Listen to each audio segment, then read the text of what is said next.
Alrighty lads, we are back. This time with who are the Ayleids? So the Ayleids, this video is going to be kind of a mix for newcomers and people who are more experienced, obviously. Here we're going to be diving deep into lore, diving deep into what makes the Ayleids so interesting, and kind of explain a bit of their history as well as what happened to them. So let's talk about it. So as the elves were created and they set about colonizing the world, the elves that live in the province now known as Cyrodiil, which is the Heart Empire, the center province of the entire empire, these elves became known as the Heartland elves, because this is the Heartland. Go figure, right?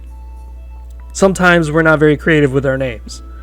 But these elves diverged. They became their own thing. They developed their own language, their own culture, their own society. Some of it is still very reminiscent to the elves who still live in Somerset Isles, where their statues and their iconography are very similar, very reminiscent. One of the things we kind of see in Elder Scrolls Online is that a lot of the ruins inside the Somerset Isles, which are just ancient elves, the very first Aedra, which they believe are ancestors, their ruins are pretty much the exact same as Ayleid ruins in appearance. Sterile white statues, sterile white stonework. It's usually underground. The only difference between the two, and this is where it's different, is that the Ayleids do not have fires. They don't use torches. They don't use bonfires. They don't use any of that. Even in the province of Bruma is the northernmost province, city of the province of Cyrodiil. Bruma is ice cold, and yet the Ayleid ruins there still do not have bonfires. They still do not have torches. So that kind of raises the question, okay, so what do the Ayleids, why did they do this? Well, that's going to be a bit of an interesting dive, so let's talk about their religion. So with the elves, the high elves at least, they usually worshipped 4 elements: water, air, earth, and fire. The Ayleids worshipped water, air, earth, and light. This is very different. Light, not fire. There's a big difference between the two.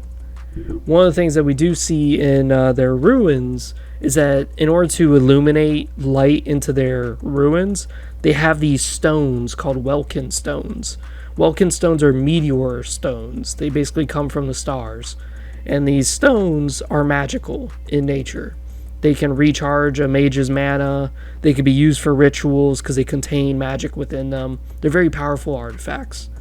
And one of the things about them is that you will see inside the ruins they have these, instead of torch bearers, they're stone bearers. Throughout the ruins, you will see these metal spikes that are holding Welkin stones, shining their blue light across a certain distance, across a certain area. And if an area is very large, you'll see a large basket. It's like a metal basket hanging in the sky. A chandelier, if you would. And it's just full of Welkin stones to just shine light all over the area. This is what I think is really cool, is that here in Oblivion, the video game, you can experience this. You can experience what it could have been like to live in these kind of dark areas where they have these stones inside. And what we see is that the Ayleids worship the light. They had statues dedicated to their main god, the one that they loved the most, which was Meridia. But they didn't call her that. They called her Meridi Denude. It's kind of a weird one. I don't know if I'm pronouncing it right. Doesn't matter. Basically, they worship Meridia, a Daedric god, and she is a Daedric god of light. One of the interesting things about this is that some of the statues that she had apparently used to emit light. We see this in Skyrim where you're, God forbid, if you touch the fucking beacon, if you touch the beacon, you're screwed, because now you got this quest and then you got someone talking in your ear. It's really annoying. But when you do the quest, you do see that her statues actually do emit light. They radiate light and they fight off darkness, which in these dark ruins, the Welkin stones, yes, they're serving as a light source, but they're not quite that good. Whereas if there is a statue of Meridia somewhere, yeah, she'll probably be radiating light.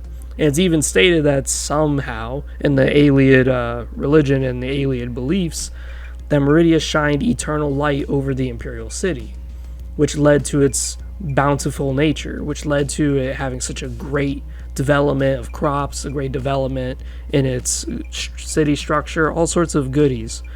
And again, the Ayleids worship the light, and she is the light. So while we're on the topic of religion, what did the Ayleids worship? That is a great question. You want to know what the answer to that is? Everything and nothing. The Ayleids were wildly different in all their beliefs. This is kind of the beginning of their downfall. So while the Ayleids had their empire, it was very loose in that term. This is kind of a society thing. They had the center, which was the Imperial City. They called it the Temple of the Ancestors at the time. But they had this giant tower, the white gold tower that we know it. They called it something different. But it's inside this city that they pretty much ruled over most of the Ayleid Empire. But the Ayleid Empire itself wasn't really an empire. It was more of just a loose allegiance of kingdoms. And these kingdoms would wage war on each other. They would constantly fight amongst themselves, bicker and argue. This is where we see what kind of led to their fall. Now, you may wonder, well, what were they fighting about? What were they constantly warring over each other? It was never about resources, which I find fascinating.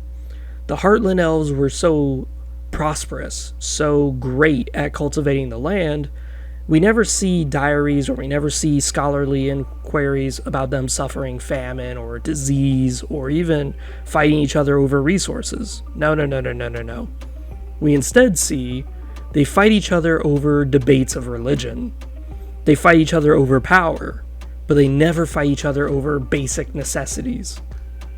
That to me is very fascinating. We have an empire that is doing so good. They never raid for food, they never pillage each other for that, or people or resources. They just attack each other because they go, listen, I believe Mehrunes Dagon is the greatest god. And then the other Ayleid king just simply says, no. Stendarr is the best god. And then they wage a war. And this is kind of the thing with the Ayleids. It's very hard to say what their religion is because they're so diverse. But we do know the basic gist of their religion. They worshipped a few Daedra, including all of them. They saw all of them in some positive aspects. And then we also see that Meridia was like the main one that majority of them did worship and acknowledged. They also worshipped the Aedra. They worshipped the Aedra, the ancestors, and humanity would later cultivate the divines based off of the Ayleid pantheon. And this would cause some Ayleids to actually be ruled over humanity because they could accept their religion. The religion was very important to them. So species didn't matter. In the High Elves and Somerset Isles, species does matter. Race matters a lot. Not so much religion. But to the Ayleids, they don't care who rules them as long as their religion was okay, which is kind of interesting to see that difference. And then we also see that some of the Ayleids even worshipped the Green Pact, but we'll find out later this was because they were refugees, not because of their main religion. And then we also see that some of the Ayleids worshipped a weird mixture of the two. They worshipped strictly one Daedric god, followed by a few divine Aedra gods, or they just were monotheistic, where they believed in only one god, and that was it. It was varied from city to city, and it's in this division and in these constant arguments, these constant vies of power, and this constant debate over which god is important, which god's the best, that we saw their empire fracturing. Now, some of this fracturing resulted from a few number of things. One, the Ayleids were slavers. They enslaved all of humanity, called the Needs. Now, the Needs were very different than the Nords, as we would see. The Needs would diverge into the Bretons, who were a mixture of elf and man, and then we would see the other Needs become the Imperials. Now, what happens here is what we kind of talked about a bit in the previous video about the Falmer. As Skyrim unites and becomes a humanity-owned province, a human nation, this rallies the slaves known as Saint Elysia and she rallies everybody to the human cause and says, we need to overthrow them. We need to take notes from our northern brothers and overthrow our slave masters. Now you may wonder, well, okay, was there a reason besides slavery that humanity wanted to overthrow them? Yeah. Being enslaved is a bad thing, but to go on a genocidal rampage, that kind of sparks an interesting inquiry. So that comes to number 2. Number 2 was the Ayleids were very brutal. They were very, I would say, haughty. They were very arrogant, but they were very, as I said, haughty. They were very eager to spill blood. They were very eager to fight, which is unlike any other elves that we've seen. These were the first elves that we've seen be so aggressive, so eager to test their mettle in battle, so eager to show you that they are superior. Usually with the high elves, we see that they always boast about their superiority, but they like to talk about it or use their magic. But when we look at the Ayleids, they stand over you with a sword to your neck and they say, I am better than you. Try to stand up and watch what happens. It's like, okay, this is a very different kind of elf. This is an elf who will easily stand over you and break your nose. And that's kind of what we see. That the Ayleids had these gigantic gardens full of human statues that were writhing in pain. They would spill blood and sacrifice humans in the hundreds dedicated to their gods. They were terrible, terrible rulers. And of the Ayleids who are actually kind to humanity, after all, there's a lot of division. The human Ayleids that we would kind of know as, the ones that were loyal to humanity, they were the ones who more or less worshipped the Aedra. They didn't worship so much the Daedra. They didn't worship Mehrunes Dagon. They didn't worship Periite. They didn't worship Sheogorath. No. They were more of the Auriel, Akatosh. They were more of Mara, Dibella. They worshipped these gods. And they were the ones who more or less cultivated their slaves. They treated them like slaves, but not torture them. They didn't treat them so terribly. They would teach them how to read, maybe teach them how to use a forge so they could help their masters in making weapons. And these were the Ayleid lords who were either indifferent to the humans or beneficial to humans to the point that humans allowed them to continue existing as kings, as rulers, as the humans formed their new empire. And we see this too, that division I was talking about, really come into play. As Saint Alicia was winning and taking over land, many of the Ayleid kingdoms seemed to be trying to ally with each other or backstab each other so that way they could possibly get more power for themselves. Some of them were making allegiances, trying to fight off Saint Alicia. Others were backstabbing those allegiances because they figured Saint Alicia and the humans were just cattle. They could easily deal with that. But in the meantime, they could backstab their nearby Ayleid rulers and take over their kingdoms for more power. And then we also see that some of the Ayleids were practitioners of extreme death magic. As we see a lot of liches, there is a lot, which is kind of weird. Because if Meridia is the head of their pantheon, she hates the undead. And yet, when we explore the Ayleid ruins, that's like the number one thing you'll find, is undead everywhere. Ayleid liches, even king sorcerer liches, which is just crazy. They're all over the damn ruins. This kind of leads to some ideas as to what may have caused this. Some people theorize that this is just simply their angry souls, unwilling to accept the fact that they lost their kingdoms, which that could make sense. I mean, after all, it's a fantasy setting, it's a fantasy universe. Emotions can be so strong that your spirit wills itself back into the world. Okay.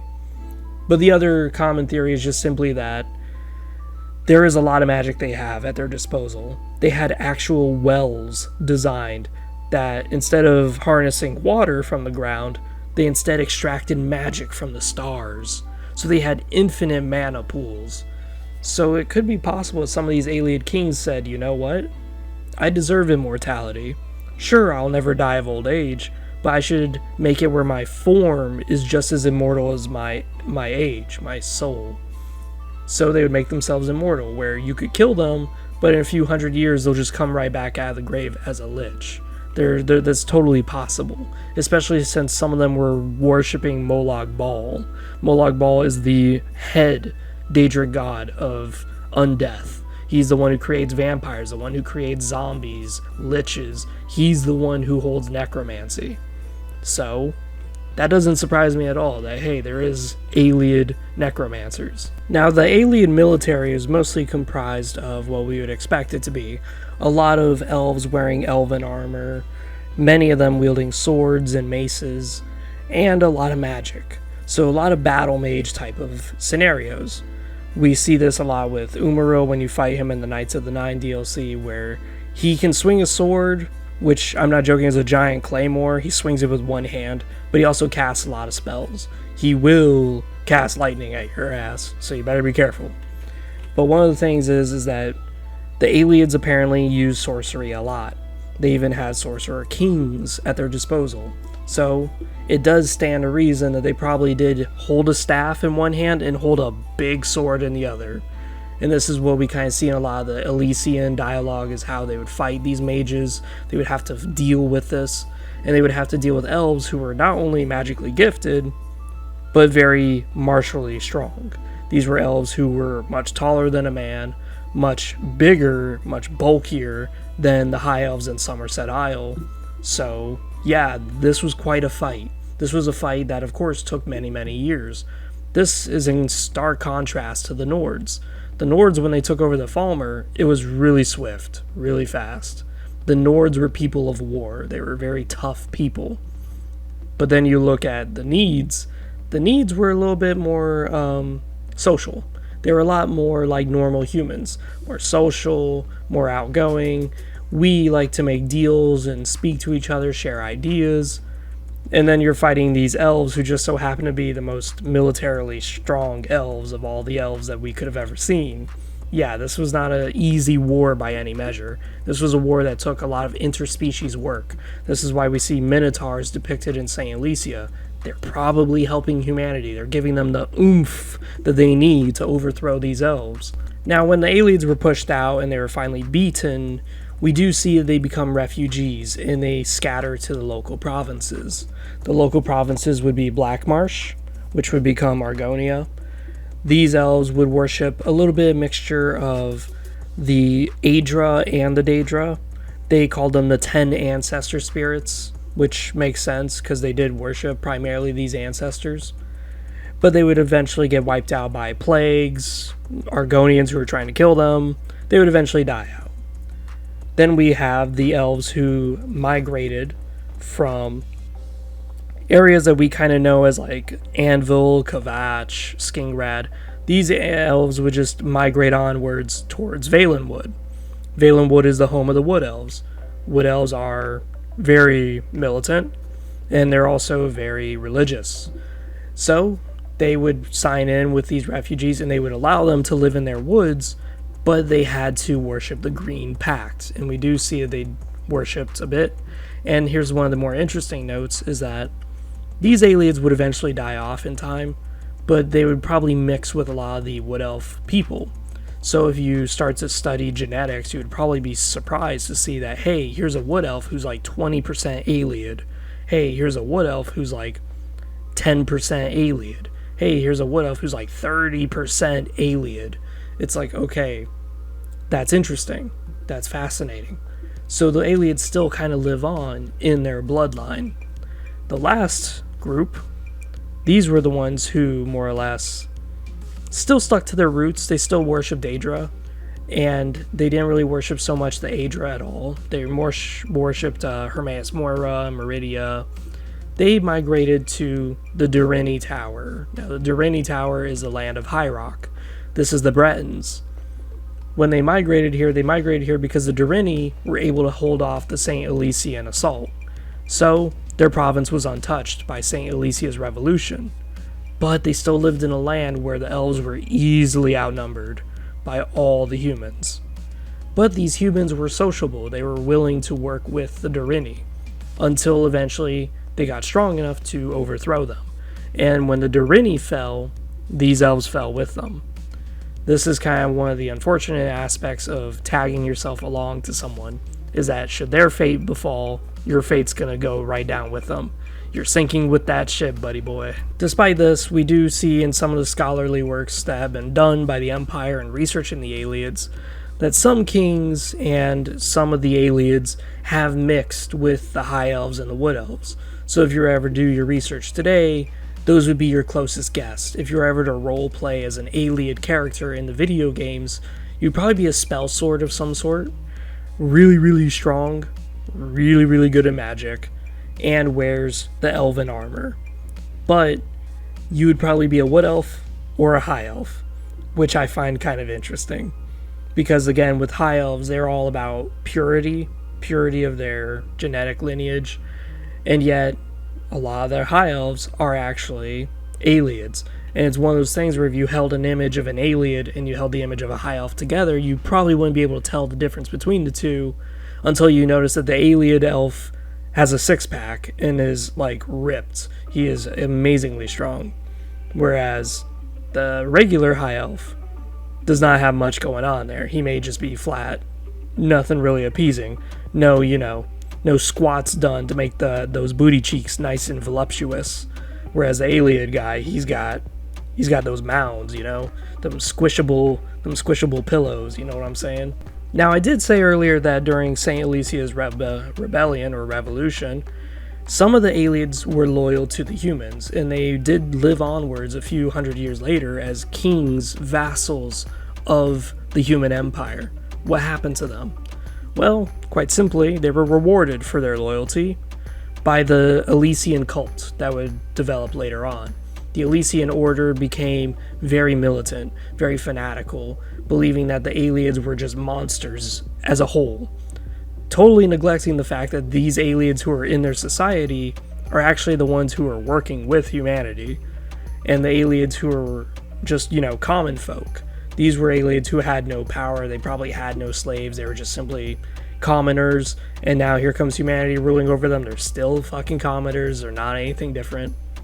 Well, these humans would constantly instigate and constantly wage attacks against the Ayleids. This eventually would spur to the moment that the Ayleids were given ultimatums. Leave or get killed.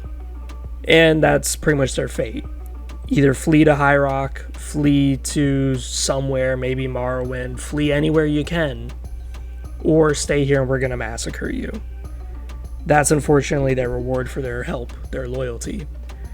Now, as today, we still see their lineage lives onward, as many powerful mages still visit their ruins and study them, because after all, the Welkin stones are still there. The Welkin stones and Varla stones, which are these meteor stones full of magic, can help a mage or a necromancer conduct their experiments.